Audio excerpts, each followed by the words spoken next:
Olá, bem-vindo em mais um podcast Encontros Sociais, um podcast do Instituto Idem. Eu sou o Igor Vicente Eu sou a Issa de Paula.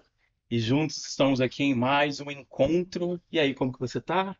Tô bem, né? Mais um encontro. Esse é o último da série, encerrando com Ah, educação. contamos que tenha mais uma temporada aí, né? Eu estou esperançosa. Hoje os nossos convidados vão falar sobre educação, então acredito que o assunto vai render bastante. E eu já começo com uma reflexão antes de apresentar os nossos convidados. A reflexão é a educação que faz o futuro parecer um lugar de esperança e transformação? Aí se apresenta nossos convidados. Hoje a gente tem a presença ilustre da nossa Rosânia Morales Morrone, secretária de Educação de Jandira, e o Adelmo Batista Gonçalves, presidente da OSC A7. Legal, Rosiane, Adelmo, bem-vindos. Vou deixar Obrigado. agora à vontade para vocês se apresentarem, falar um pouquinho sobre cada um, sobre a função, ação, projeto, trabalho, tudo que tem aí na bagagem que vocês carregam. Foi um prazer estar aqui com vocês, né? E, bom, eu estou aí na educação há 41 anos. Minha jornada na educação são de 41 anos. Eu comecei como professora, fui diretora, coordenadora, me aposentei na rede estadual com 37 anos de rede estadual, sempre em escola pública, sempre em escola pública. À noite eu sempre dei aula em faculdade, na época, né? Muitos anos.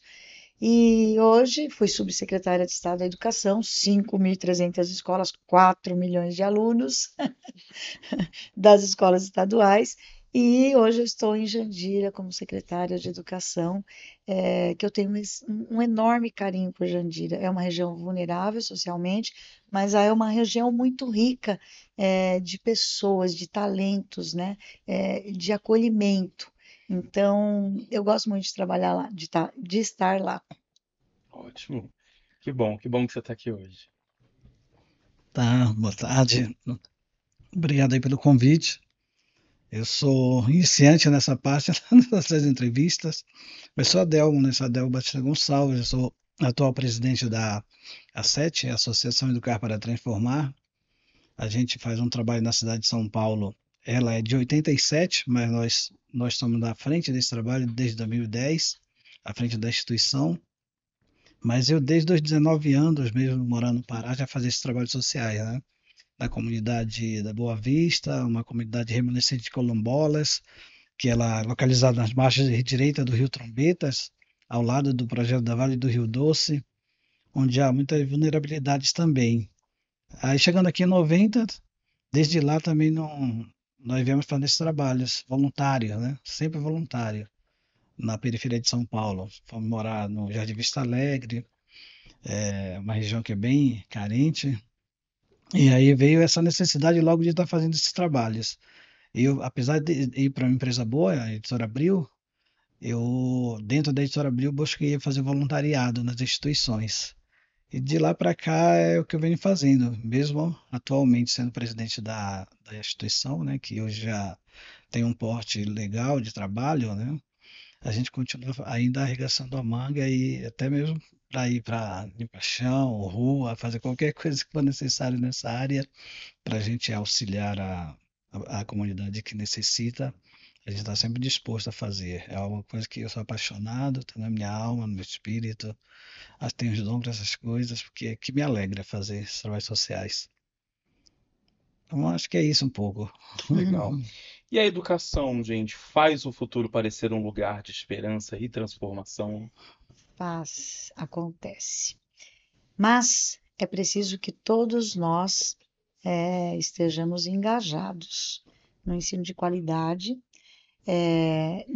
no respeito à diversidade, no trabalhar dentro da escola para essa criança. Hoje nós temos um número de autistas, de crianças autistas muito alto, né? A gente prevê que isso cada vez mais vai aumentar, né? Então, eu tenho uma turminha de bebês que já é identificado dois, três, no berçário um, no berçário 2, por exemplo, no maternal um, maternal 2, duas, três crianças autistas. Às vezes, dependendo do suporte severo, essa semana eu fiquei bem baqueada, assim, E muitas coisas eu estou acostumada na escola pública, infelizmente, algumas coisas, as mazelas sociais, né? As situações sociais da desigualdade social que bate profundamente. Eu que fiquei sem meu pai com 14 anos de idade, meu pai tinha loja, eu tive que trabalhar, passei fome, fui babá e falei que eu ia fazer a mudança da minha vida estudando, né? E aí eu fui alcançando patamares. E aí quando eu olho para essa criança autista, suporte 4, severa, e ele para comer, para se alimentar, na hora da merenda, tem que tem que tomar remédio. Então eu fico com o meu coração apertado, né? Da quantidade de crianças com deficiência. Então, hoje nós temos vários projetos em Jandira, principalmente de mães atípicas. É um projeto carinhoso que nós elaboramos, eu e a Secretária de Desenvolvimento Social, junto com a Secretária de Saúde. Aliás, a gente está começando o programa novamente da saúde na escola, englobando tudo isso, levando o pediatra para a escola, porque os pais, eles não têm condições, e eles não têm tempo e condições de ficar se deslocando. Então, nós vamos levar tudo para dentro da escola numa intersetorialidade, que a gente fala. Só dessa maneira que a gente consegue minimizar algumas situações graves do contexto social. Essa criança, e vários neuropediatras falam isso, essa criança que fica numa desigualdade social muito forte, né, sem saneamento, então todo aquele combo negativo que a gente fala, violência doméstica, a criança ela é fadada ao fracasso na sua infância, Sim. na primeira infância. E de 0 a 3 anos é muito complicado. Você tem que ter todo um up, referência de professor, referência do monitor, referência da diretora da escola, referência de pai, referência de mãe.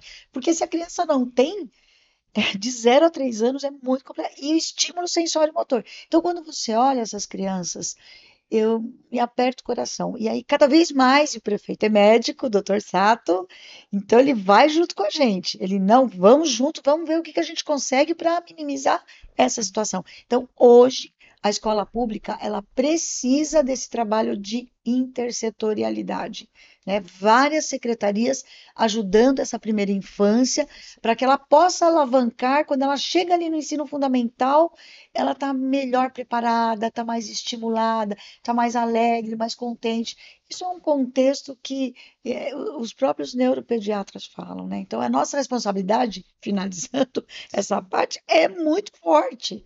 Né? Às vezes eu sofro com isso, porque as coisas têm que acontecer, né? Então, Hoje mais cedo a gente estava falando sobre referência, né? Sim. Referência na cultura. Então imagino que o que é para você, o que são vocês na vida dessas crianças como com referência, né? certeza. Na SET, na Nossa, escola. vocabulário. É assim, Maravilha. né? Hoje o que falamos sobre referência, porque é importante a gente crescer com referência, né? É importante a gente ter ali essa base.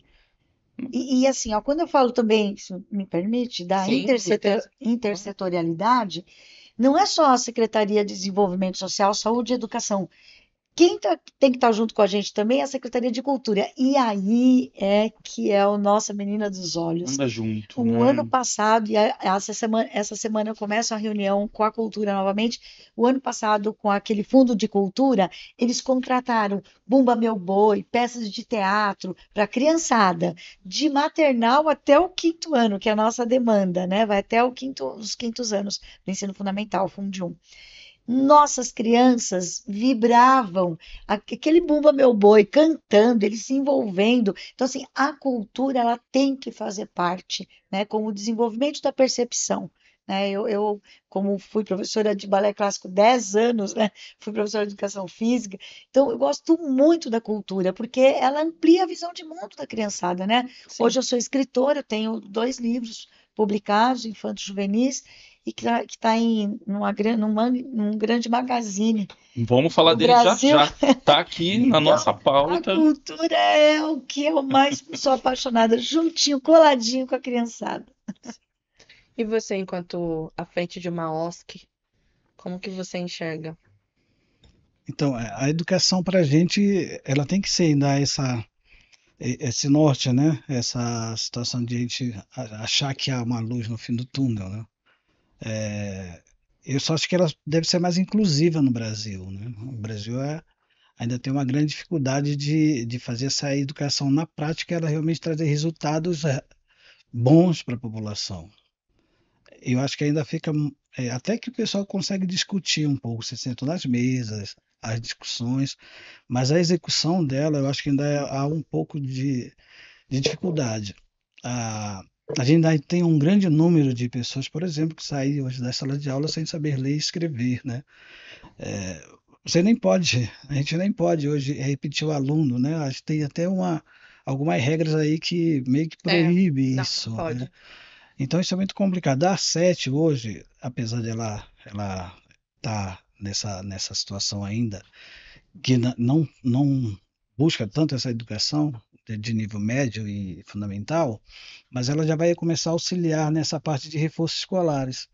Porque para a gente é fundamental que o jovem que está procurando trabalho ele consiga interpretar o que está lendo, ler e escrever bem. A gente quer muito proporcionar essa situação para a ajuda da educação, no caso, né?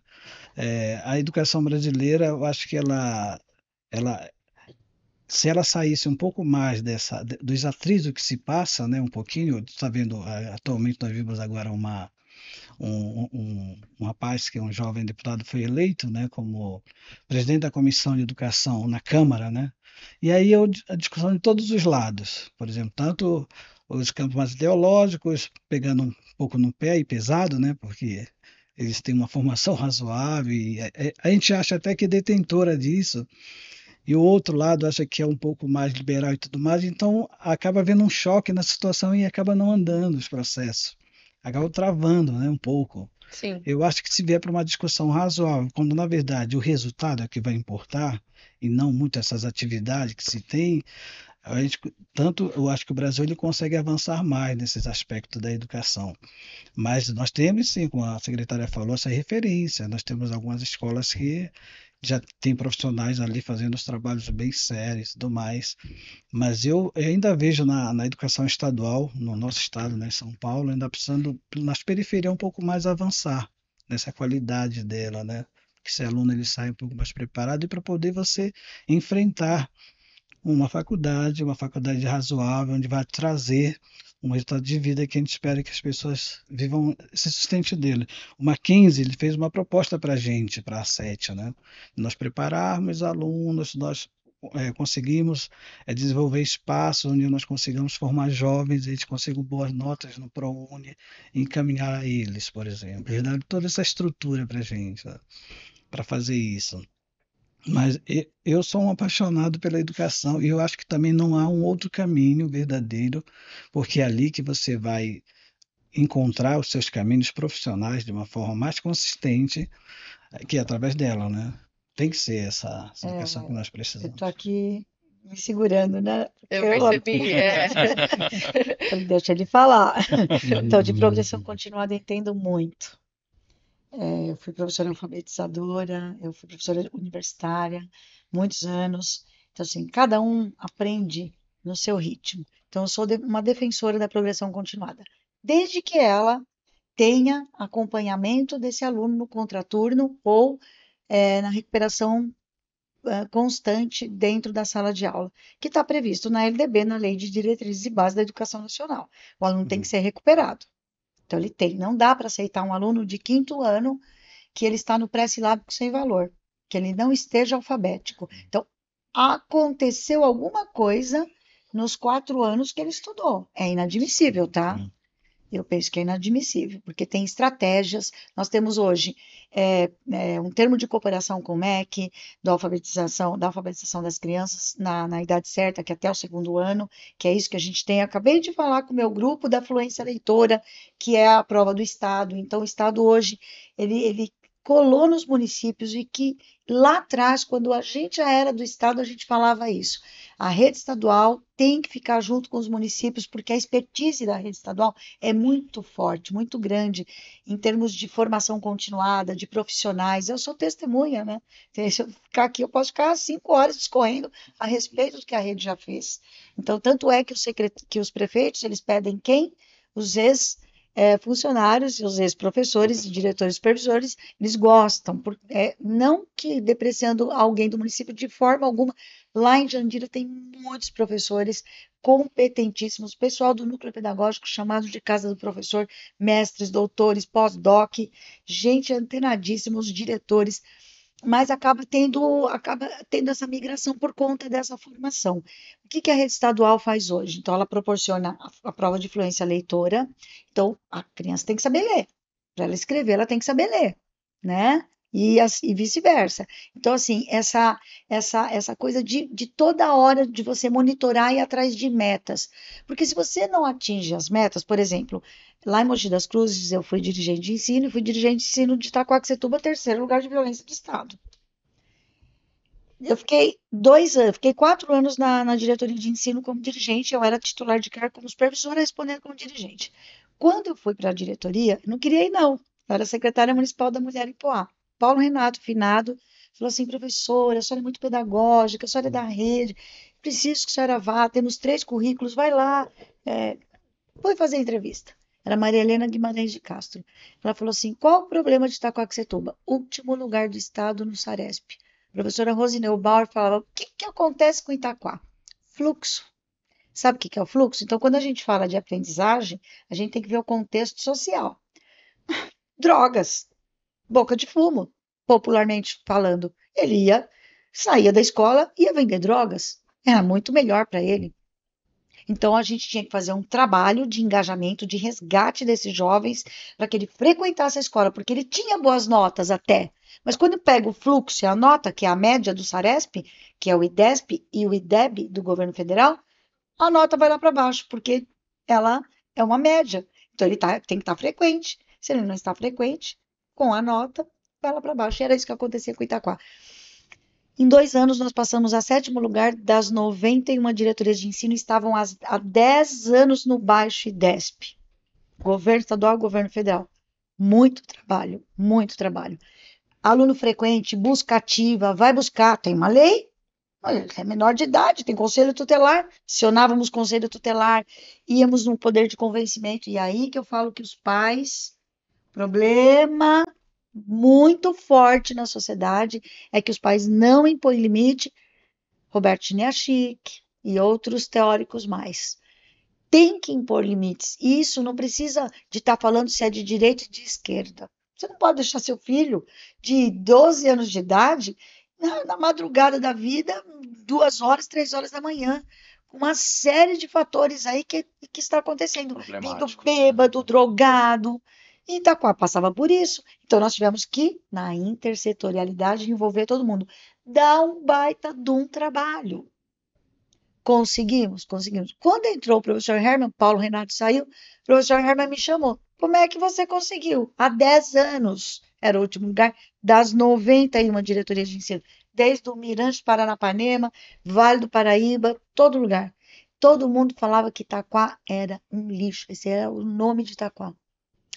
Quando nós fizemos a nossa equipe, vamos junto, engajados, entrava cedo, saía à tarde da diretoria, ia para a escola, chamava a diretora, oferecia formação continuada, porque é um pacote. Quando fala assim, é o Estado, é um pacote. Você chama para a responsabilidade da sociedade também.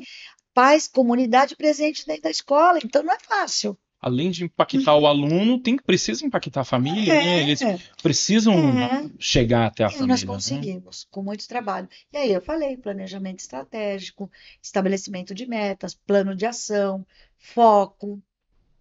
E aí... Mas é um processo, né? É um processo. Eu Porque tive câncer de mama nesse processo. eu entendo um pouco da fala do Adelmo, vim de uma escola de periferia, e aí a gente estava até conversando sobre isso antes da senhora chegar, sobre a questão que você abordou, que não é somente a escolaridade, tem toda a parte social.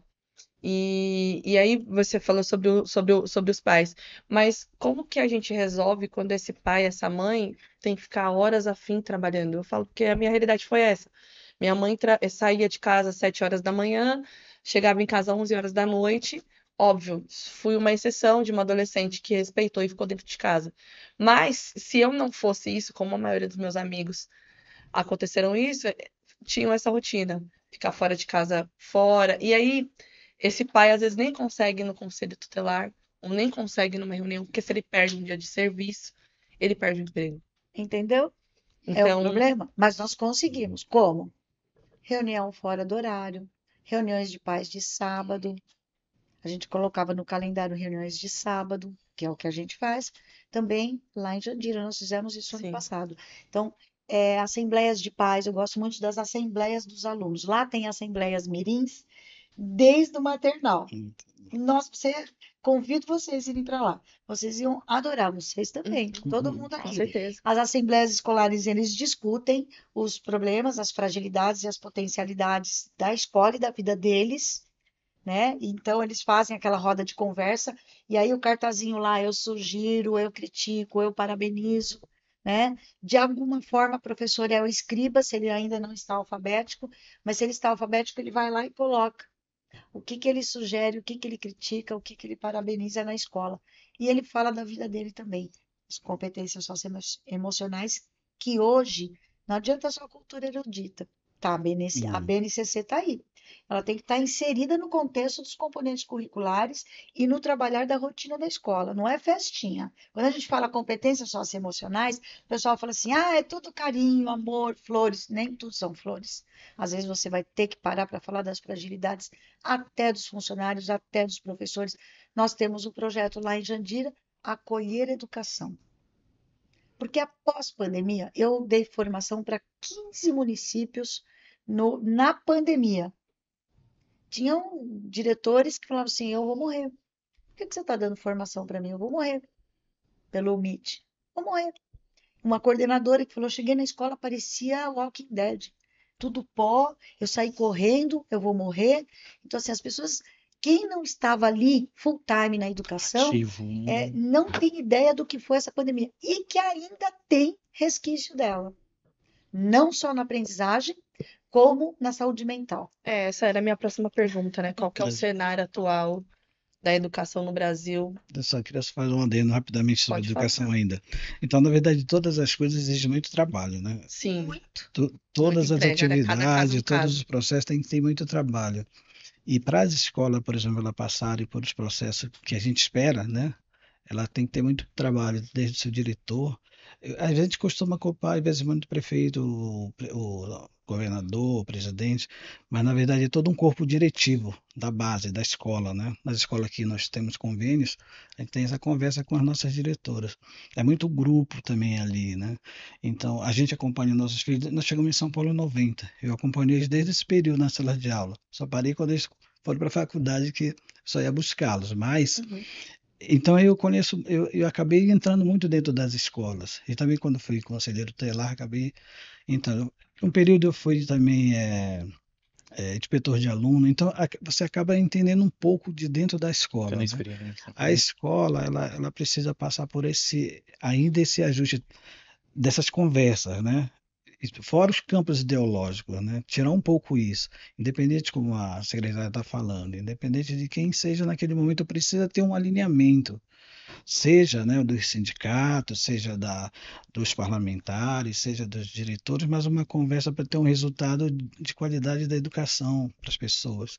Acho que passando por isso a gente consegue alinhar, porque ainda a gente tem realmente uma deficiência um pouco nas escolas públicas, né? Não é, você pega hoje as pesquisas, as escolas particulares, elas estão lá na frente na qualidade, né? Então falta um pouco dessa, eu não sei se é boa vontade, mas esse trabalho mais árduo dos nossos professores, dos nossos dirigentes, para que essa educação ela realmente ela entre no caminho legal. É claro que as famílias elas não estão mesmo, né? A secretária tem razão, é difícil, mas às vezes você chega numa escola que tem todos os parâmetros, o governo dá todas as condições às vezes para fazer, mas o Grêmio não funciona, o Grêmio recreativo não funciona, as APMs também não. A gente percebe que às vezes parece que a escola lá não quer muito que as famílias estejam muito lá dentro, sabe?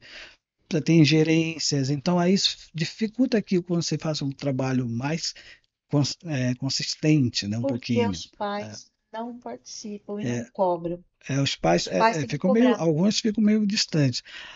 Mas se a gente pegar pelo menos os que querem participar e trazê-los, a gente acaba conseguindo fazer um trabalho Até mais leve, eu penso, viu, secretário, um pouco. Até um pouco mais leve, porque parece que toda a responsabilidade está na carga de um diretor. Não pode. E não pode, né? É Quando o na verdade contexto, tem. é o combo que eu falo, é o combo completo.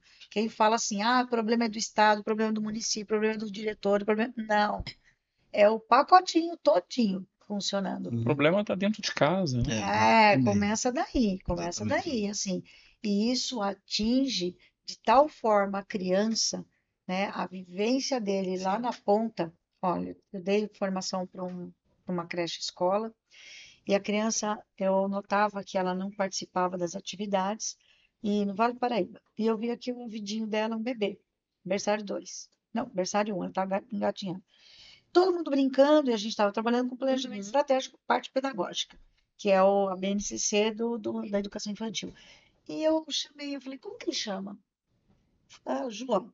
Ô, João, ele não olhava para mim. Eu falei, ele é autista, porque o autista ele tem hiperfoco e às vezes, dependendo do esporte, ele não olha, né, olho no olho. Não, normal, a professora falou. A hora que eu olhei, peguei ele no colo, posso pegar?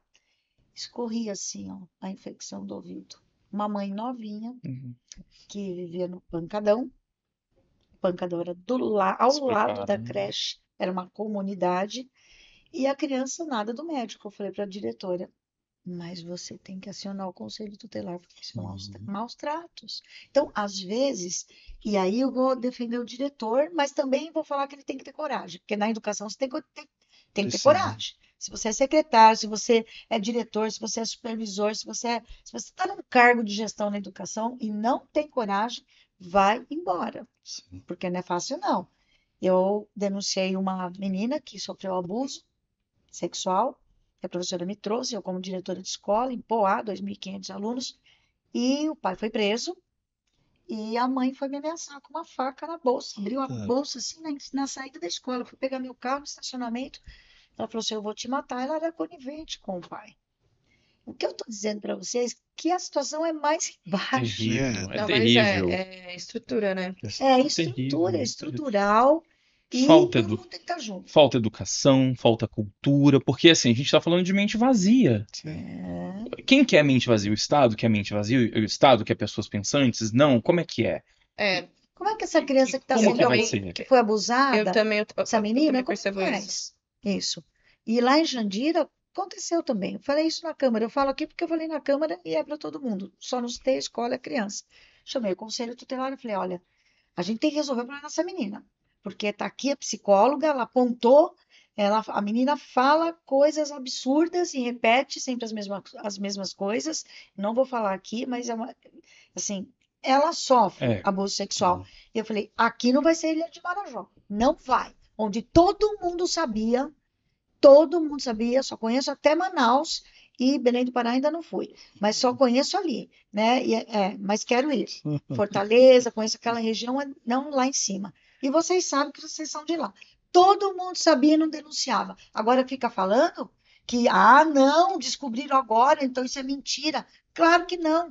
Quem está acabando com a vida dessas crianças precisa ser apontado. Se é político, se é de renome, não interessa.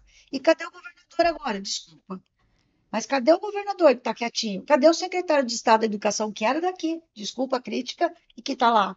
Essas crianças estão sendo achincalhadas a vida deles. Já está perdida, perdida. Se não parar, se não cessar agora. E lá em Jandira aconteceu. E nós fizemos uma força-tarefa para intervir.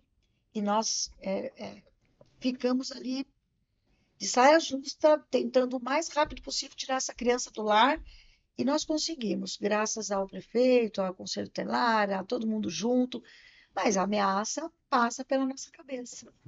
De alguma mãe que passa a mão na cabeça e que é conivente, que é mais comum do que a gente pensa, porque lá em Marajó, e vocês sabem disso, vocês são de lá, as próprias famílias oportunizam a venda dessas crianças. Então, quando saiu aquele filme lá, todo mundo começou a polarização política de novo, que é um filme de direita, não é um filme de abuso sexual de meninos e meninas. Aquele menino que aparece naquele filme, Freedom, é a cara do meu neto.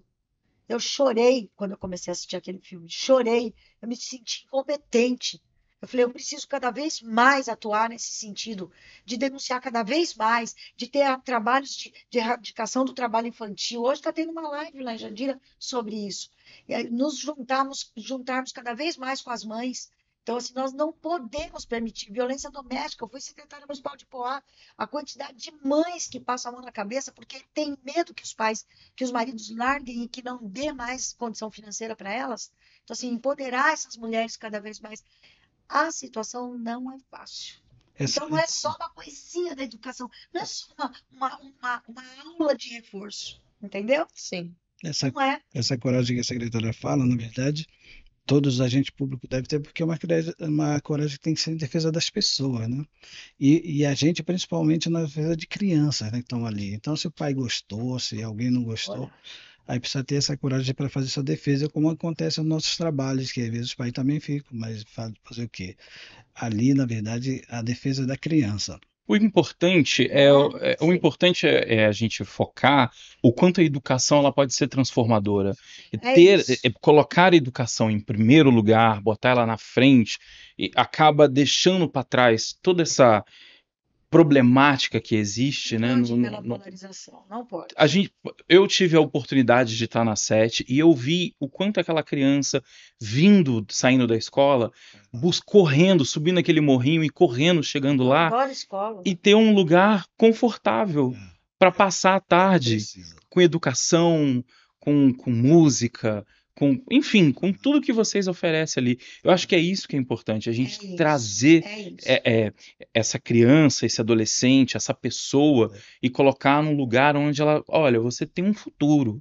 Aqui você pode contar com a gente. Aqui você conta com o nosso trabalho. É Imagina, isso. eu tenho essa vivência na minha casa. Eu tenho um irmão professor, eu tenho uma mãe pedagoga Então você e sabe. vejo o quanto que Você é sabe. suor. Você Suor. você luta contra um sistema, você luta Sujeira com. muitas vezes. E a gente não tem quem tá certo e quem é errado. A gente tem É ali. isso. A gente tem só uma certeza, que é levar o futuro branco, um futuro claro, um futuro maravilhoso para todos, que é de direito nosso, né? É isso. É Então, um direito que a gente tem que ter, e a né? gente precisa abrandar o coração. Quando eu tenho um grupo eclético lá.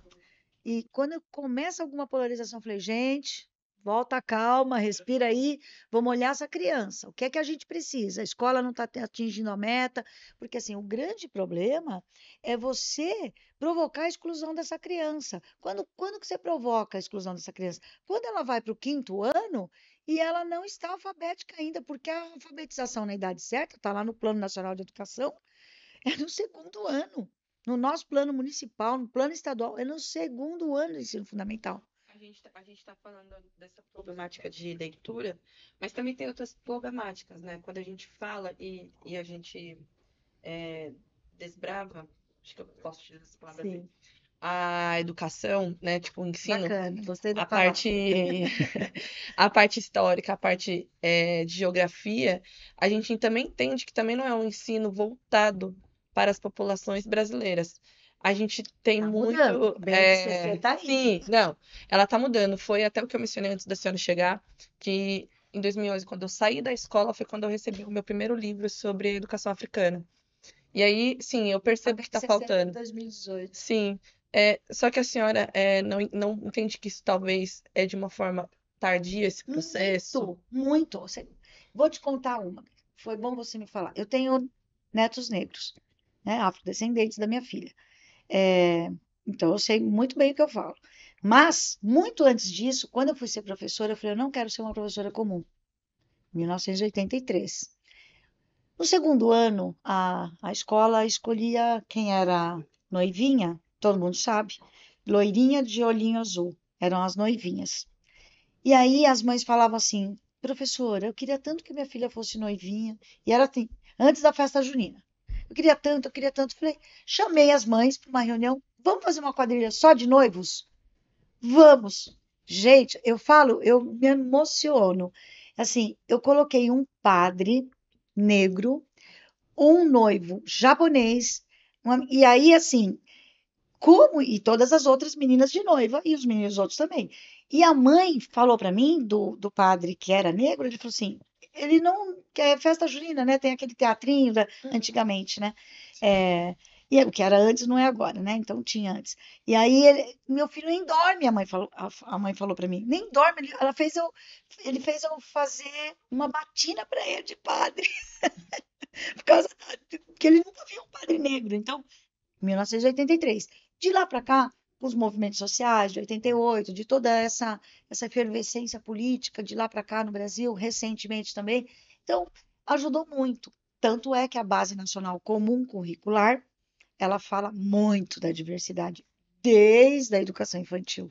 Muito. Por exemplo, se eu chego numa escola e vejo só princesas da Disney, loiras, lindas, belas, eu falei, cadê a Raya, a Moana?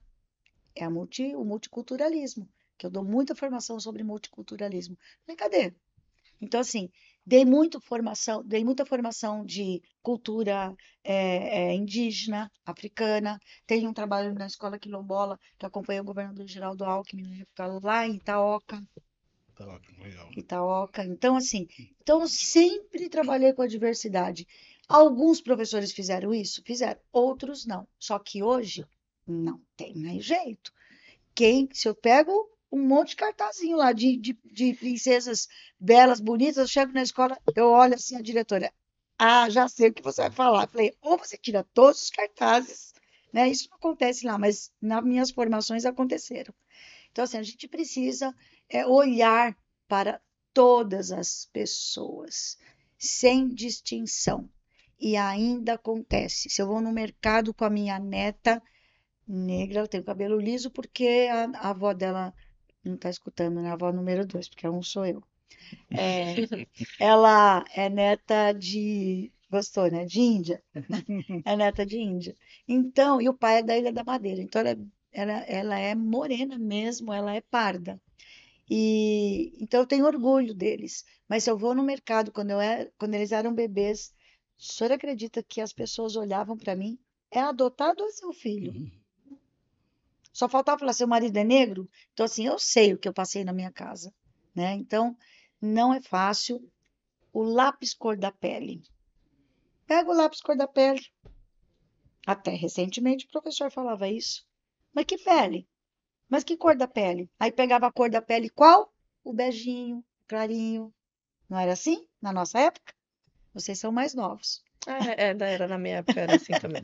Então, assistam lá, Dudu e o Lápis Cor da Pele, um curta-metragem maravilhoso. Conhece, né? Sim. Adelmo, quando que você decidiu que você se dedicaria à educação? Ah, isso aí bem cedo, muito cedo, né? Eu já falei para vocês antes, né? Meu pai faleceu, eu estava com um mês de nascido, minha mãe ficou com 5 filhos, ela realmente era bem descendente de indígena, né? Então foi uma situação, eu vim de uma sobrevivência assim, meio que bem conturbada. Eu tenho a presença deles muito pouco, apenas acho que 3 anos eu morei com minha mãe, o resto foi tudo com os outros, com as pessoas. E isso desenvolveu para mim um senso de uma resiliência muito grande com relação aos maus tratos, às coisas. Eu, por exemplo, eu não tenho nada contra a riqueza, eu até gosto de estar próximo das pessoas que têm essa condição. Mas eu gosto muito que as pessoas elas tenham realmente uma situação boa de vida, sabe? Isso para mim é muito mais, me deixa muito mais feliz. E quando eu não vejo isso, eu tento fazer alguma coisa diferente para ajudar, né? Eu cheguei em São Paulo, por exemplo, em 90, e fui morar no CDHU um período, e eu via os gritos das pessoas sendo, né, drogado, então assassinado. Falar, não posso, eu tenho que continuar a fazer os trabalhos sociais que fazia. Então, essas coisas em mim, ela é do próprio espírito, da própria natureza minha, né? Eu, com 18 anos, quando eu estava lá, eu fui presidente da instituição lá na Boa Vista, lá no Pará, quando eu vi a situação, porque lá a secretária e o pessoal, ela a Vale do Rio Doce lançou um projeto e a comunidade ficou em torno.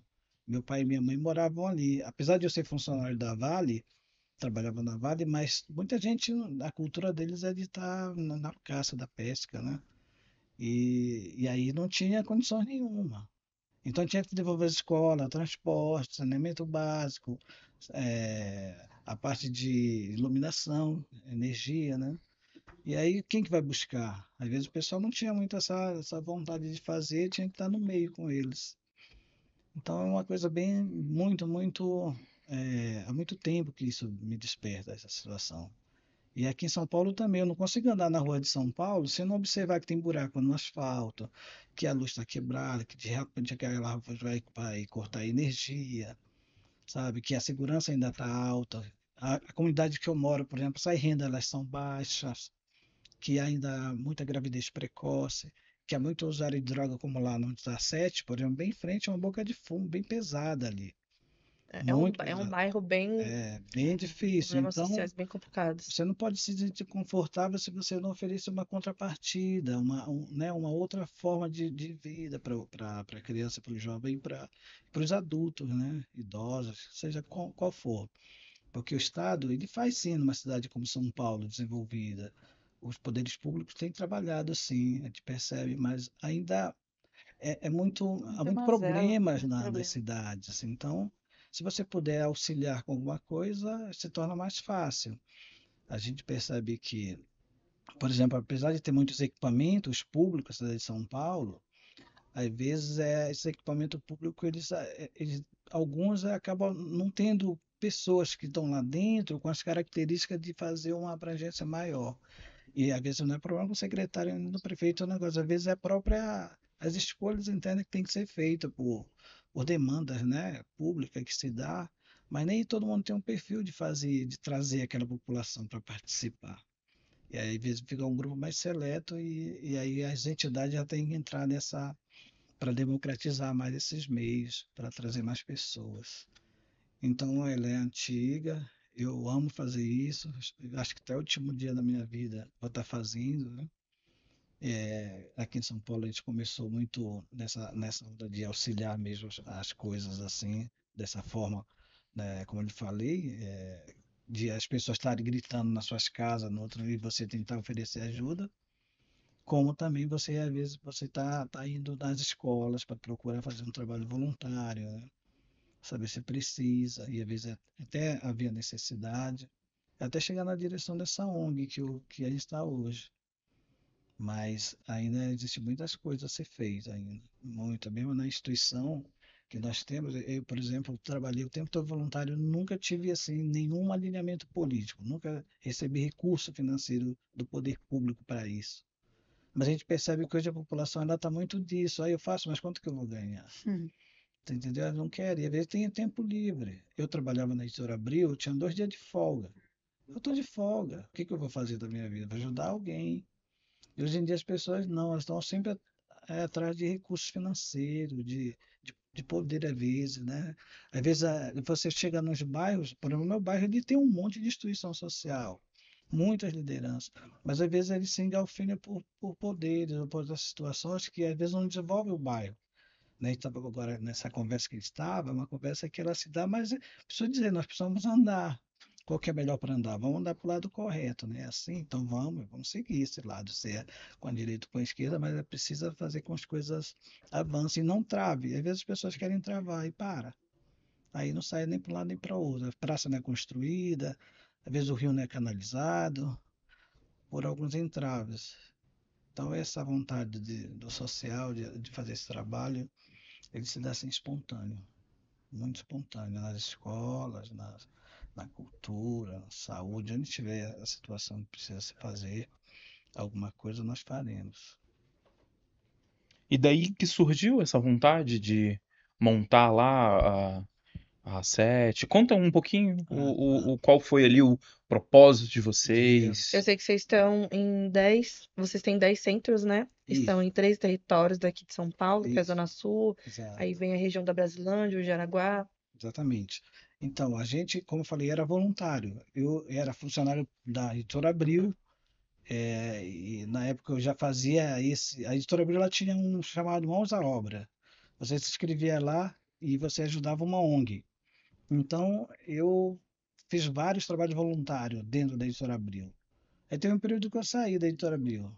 Eu ia voltar para Pará, eu fiquei parado. Falei, enquanto eu estou parado, eu não volto. Eu comecei a fazer o trabalho social de verdade. Aí eu não saía das instituições. Aí lá, só que o que acontece? As instituições, ela também tem os seus problemas. Às vezes ela não avança, tem algumas questões que... E aí eu falei, eu acho que fazendo alguma coisa por conta própria dá certo. Aí comecei a fazer alguma coisa por conta própria. a sete ela surgiu dessa forma. Eu, com vontade de fazer alguma coisa mais, né, com mais consistência, para andar. Às vezes eu queria fazer parceria com alguém que está lá no Rio Grande do Sul, um projeto. Eu tinha contato, tinha tudo, mas não conseguia andar na ONG. E aí eu falei, vou fazer isso. E aí começou assim. Nós abrimos uma escola particular, uma pequena, né? Atendíamos toda faixa etária de alunos que os pais não podiam deixar em casa e não tinha como pagar. Eles ficavam conosco. Então a gente fazia todo esse atendimento. E aí os meninos que faziam uma remuneração simbólica, no final do ano eles saíam tudo para a escola pública. Então, às vezes, você até tinha dificuldade para se manter a escola. E aí, como nós já tínhamos um voluntariado grande nas instituições, a gente, que na verdade, falava com vários parlamentares, né, para instituições que a gente era voluntário. Aí, quando chegou a nossa vez, eles falaram, não, você faz um trabalho lá, né? Então manda para lá essa solicitação sua de fazer um convênio, por exemplo. Aí mandamos, os convênios foram aprovados, eles gostaram muito do resultado, né?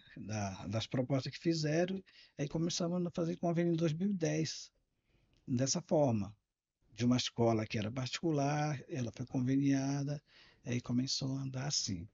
Mas essa situação para entrar por conta própria, ela só veio porque você não tinha mesmo a possibilidade de fazer com o outro.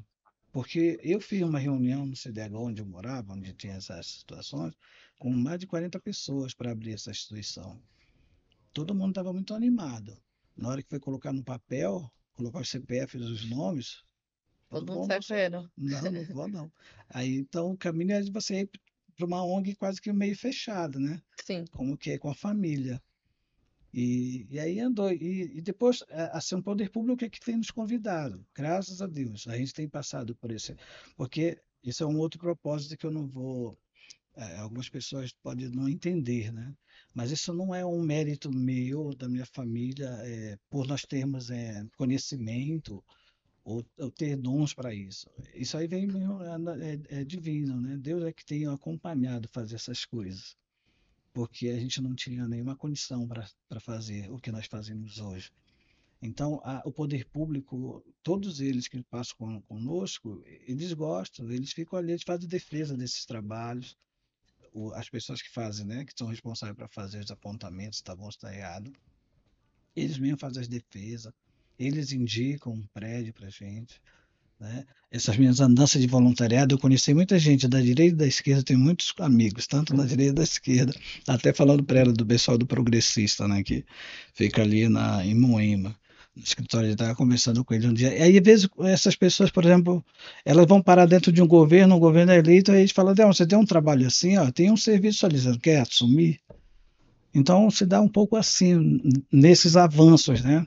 A gente não chegou a fazer assim pontualmente solicitação para fazer um pedido, é muito raro. Mas o pessoal, pelo fato de conhecer os trabalhos que são feitos e da forma que a gente faz, eles oferecem. Tá lá, tá parado, teve problema com o lugar, você quer assumir. Graças a Deus não tivemos proposta de as pessoas falam assim, alguém te ofereceu dinheiro fazer isso nenhum. Não teve ninguém no poder público que falou dessa forma com relação a recurso, a nada, em troca disso, daquilo. Apenas, olha, tem um trabalho social para fazer, a sua instituição tem toda a documentação, nós vemos que tem tudo, vocês fazem um trabalho legal, vocês querem fazer trabalho assim? Aí tem passado.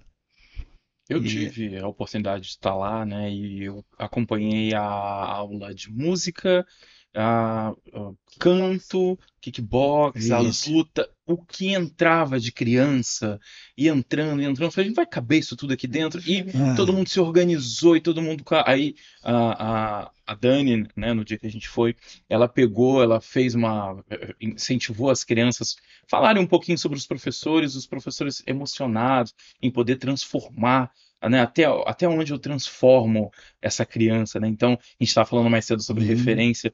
Como que é essa referência? Como que a criança sai dali tendo essa referência com esse professor que foi ali passar o conteúdo dele, né? Tá ali, o isso de é muito bom. música, aula de violão, todo mundo concentrado Isso. na aula, foi lindo, é lindo Nós ver. temos O hoje olho lá, brilha. graças a Deus, nós temos lá 13 projetos ali, só ali, né? Temos que com a Rede Cozinha Escola fizer uma parceria com a Secretaria de Direitos Humanos, né? Vamos distribuir 400 refeições diárias de segunda a sábado lá. Foi aprovado, saiu. Mas tem todos os outros ainda. A gente tem um contrato com a Microsoft, por exemplo, que eles que mandam os software para a gente paga administrativamente e eles também querem desenvolver projetos, por exemplo, na área de informática, né? Legal. Então lá tem vários. A gente pensa, porque o que acontece? A gente olha para a sociedade nossa ali, né, a nossa comunidade, a gente tem os funk, tem um monte de coisas, mas e as pessoas não vão, a mãe, por exemplo, né? Ou as pessoas que não gostam de ir não vão dançar onde? A gente tem que abrir um salão ali de zumba, por exemplo, onde as pessoas consigam se juntar e dançar. Essas que são as propostas. E a gente monta, as pessoas vão lá, se divertem, A acham gente, no legal. finalzinho do dia a Eu gente sou viu. fã, porque ontem à noite eu Então, fiz uma aula de Kung Fu no Centro de Referência da Juventude, lá em Jandira, que isso é bom. pertence à Secretaria de Educação, e bombou isso lá, viu? Rosânia, você está fazendo Kung Fu? Eu falei, eu fui professora de Educação Física. Tudo bem que eu já sou velhinha, 6.3, mas eu surfo, eu salto de paraglider, eu Olha, corro, olha só. show de bola. E atrai, né? E lá tinha o que vocês estão falando, e eu sou uma fã de ONGs, né? Eu sou voluntária de uma ONG em Poá, que é do pai do Eduardo Lira, que começou comigo, do Gerando Falcões, do pastor Márcio Lira. Eu sou voluntária nessa ONG Muito legal. e é um trabalho também muito bacana que ele Muito. faz lá e com propósito, né? E o Edu começou comigo, dando palestra em Poá. Ele chegou para mim e falou assim: Eu queria dar uma palestra, professora. Eu era dirigente da Quadra. Levou o primeiro livro dele, uma camisetinha até hoje. E aí eu falei: Você quer dar palestra do quê? Eu falei: Você não vai falar de política, né? Aqui em Itaquá, nas escolas. Não, vou falar não. Vou falar desse livro. Meu pai foi presidiário. Aí ele estava montando a ONG dele. E aí ele foi, eu falei, você vai fazer palestra ali numa divisa, não vou falar o nome, a divisa ali com São Paulo, que é ali a faixinha de Gaza, se der certo. Eu já fui ali. Aí ele detonou, ele fez um evento que os meninos não piscavam. E aquela escola não parava diretor. Entrava um, saía outro, que ali é terrível. Vulnerabilidade social e problema de muita marginalidade. E aí ele dominou aqueles jovens. Falou, agora você vai para todas as escolas minhas. Depois, quando eu fui subsecretária, eu já era uma ONG mais de renome, mas aí eu contratei ele, nós contratamos ele para ser um palestrante dos multiplicadores dos meninos da Escola de Ensino Integral, das PEIs do Legal. Estado. Foi muito bacana. Isso é Então, muito bom. ONG, eu sou uma fã. Lá em Jandira, nós temos as subvencionadas, creches subvencionadas, que é da Igreja Católica, Legal. que faz um trabalho exemplar. Um beijo para o padre Giuseppe. Lá na SET a Legal. gente conheceu o programa de leitura, né? E Isso, eu já de dou, leitura. eu já dou o gancho aqui também para a secretária falar um pouco sobre o livro que você mencionou, que é Anne e o Tempo e o Sapo Godofredo e o Reino Encantado. Pois é. Como que foi isso? E o Olha. que te deu essa base, né? Porque isso foi antes ou eles são... É assim, Anne tem 2 anos. Aham. E o Sapo Godofredo tá no forno, tá na gráfica. Olha. Tá na gráfica. Falei com o Ricardo ontem, da gráfica aqui de São Paulo. Assim, eu sempre trabalhei desde que meu pai faleceu, né? E já trabalhava na loja desde pequena. E minha mãe ficou viva com 32 anos. Então, eu não consigo parar. Quando eu me aposentei em 2018, na rede estadual, eu tracei uma estratégia, da formação nos municípios. Então, as empresas me contratavam, queriam know-how, expertise. Eu também fui professora universitária, né? Então, a gente, acadêmica, estudando, mas eu sempre fiz as coisas por propósito, né? Eu sou cristã, eu não deixo misturar as coisas, eu sou cristã, mas não fico falando da palavra de Deus, não, porque senão você acha chata. Não pode ser chato. Na educação e em todo lugar. Minha mãe aí é a orixá de terreiro. Quer situação mais eclética do que na minha casa? Meus netos são negros. Ó que beleza. Tem 2 gêmeos do meu filho. Sou gêmea. Meu irmão gêmeo tem um casal de gêmeos. Em casa é uma maravilha. Cada um pensa de um jeito, né? E aí eu falei, eu preciso escrever um livro. Aquela coisa de você deixar algum legado, né? Mas eu queria escrever infanto-juvenil, porque minha infância foi muito rica.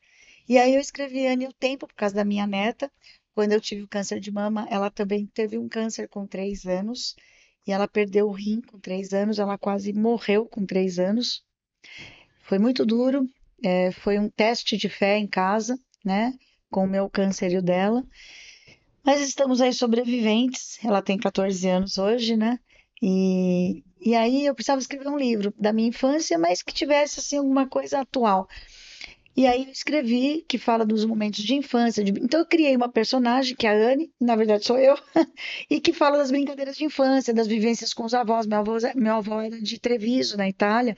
O livro está lá também, que o primo da minha mãe, que a mãe dele era irmã do meu avô, então ele é meu primo em segundo grau, mora em Treviso, ele é professor aposentado, que bacana, já está na biblioteca lá de Treviso. Que massa.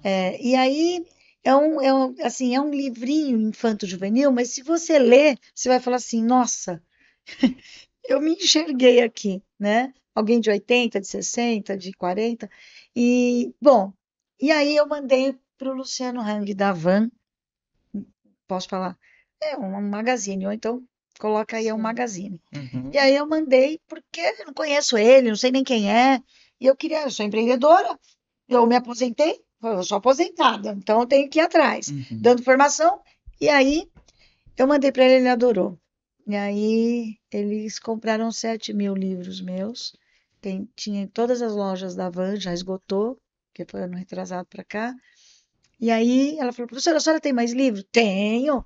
Eu estava com os meus netos gêmeos saindo, e eles estavam em casa, meu filho tinha ido viajar. Meu neto, um deles falou assim: vovó, olha o que tem em cima do seu pé. Por isso que eu falo que eu só escrevo com propósito. Era um sapo enorme.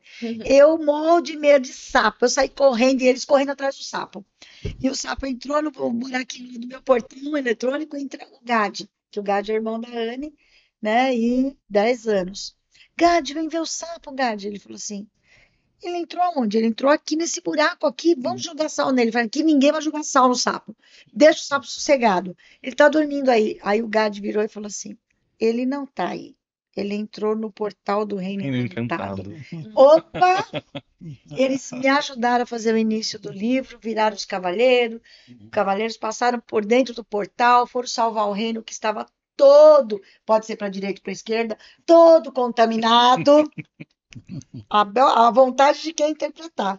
Todo contaminado de coisas ruins, e aí eles tinham que ter uma essência para mudar o reino junto com a fada Beatriz, que é uma gordinha e negra. Que fofo. Então, minhas histórias são todas com propósito, e desde que eu comecei na educação, eu tenho um propósito, fazer a diferença. Não dá para ser mais do mesmo, não dá para ser uma educação que não olhe para a diversidade. Então, eles conseguiram transformar o reino e o reino voltou ao que era antes, um reino harmonioso, que é o que eu desejo para o nosso país. E aí está na gráfica, vou fazer o lançamento Que aqui em legal. São Paulo, vou fazer o lançamento lá em Barueri, Sensacional. e é propósito que eu tenho, né? Sensacional. Tá bem bonitinho. Esse segundo tá bem bonitinho. O primeiro também, mas assim, o primeiro é teste, né? Sim. Mas aí o segundo você já Mais né? Já tem lapidadinho, né? uma imagem de HQ, umas figuras mais bonitas, assim, mais para criançada um pouquinho mais velha, quarto ano, quinto ano, sexto ano, né? E vou fazer também de educação antirracista, né? Que está no forno, Sim. Que mas para legal. criançadinha de pré-escola, Legal. que é isso que eu vou fazer. Papo incrível. Incrível mesmo. Foi Infelizmente a gente muito bom. Ah, já? Nossa, passou rápido. passou rápido. Bate-papo passa rápido. A Verdade. gente vai deixar aqui um espaço para vocês agora poder falar das redes, onde a gente procura o livro, o que está vindo, quando é o lançamento também, né? Falar um pouco sobre a Sete, a rede social da Sete. Então, agradeço aí imensamente o convite, né? A secretária que foi uma boa conversa vamos- junto. Apertar a mão aqui que a gente é parceiro, cara. Eu aprendi muito, né? Parceiro. Aproveitei que ela estava falando, aprendi bastante. Eu Agradecer também aqui. também e falar também do projeto que nós tivemos com a Ice Company, né?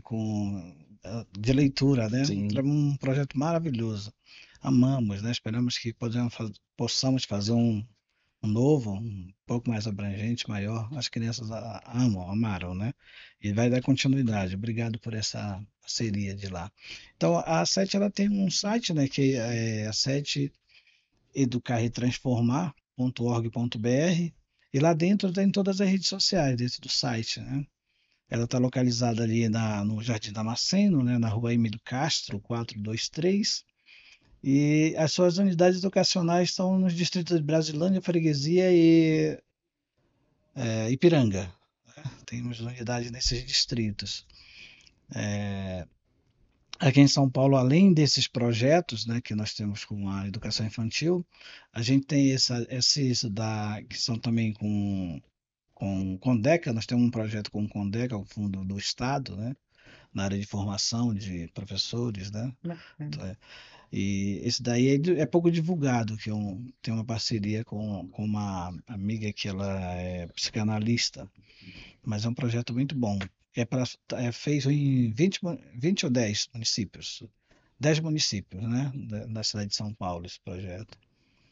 E assim, a vontade é muito grande de fazer trabalhos, e hoje a única coisa que nos prende ainda um pouco mais é nossos espaços, né? Nós temos lá na Emílio Castro 3 terrenos, mas só tem no meio ainda a obra, e na metade desse terreno.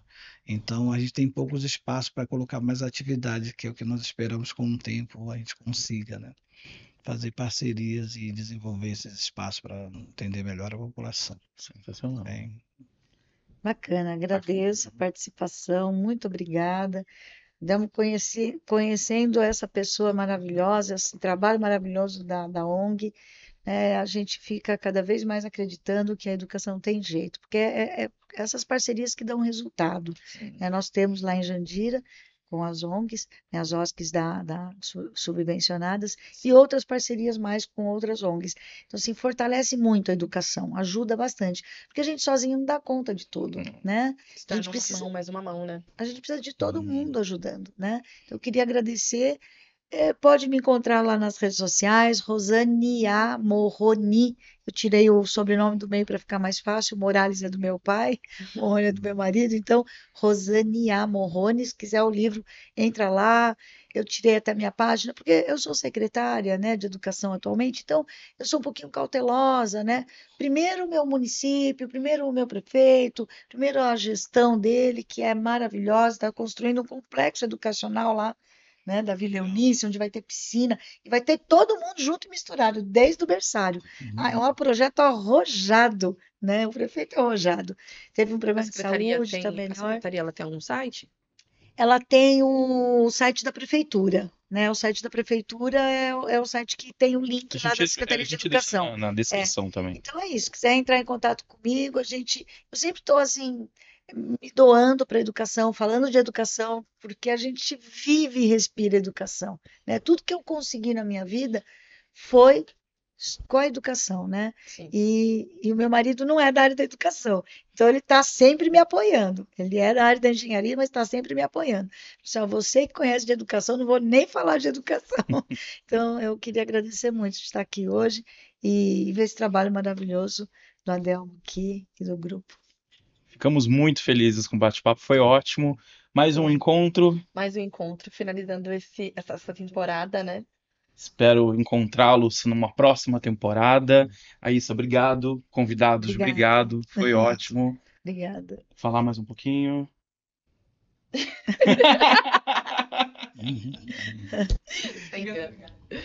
Então ficamos por aqui. Muito obrigado. Obrigado por essa temporada. Obrigado ao Projeto IDEM, Obrigado, Instituto IDEM, por nos ceder esse espaço aqui junto com o Encontros Sociais, que é um projeto do IDEM, esse bate-papo que a gente aprendeu tanto, né? Falamos sobre educação, cultura, meio ambiente, trabalho, saúde, habitação.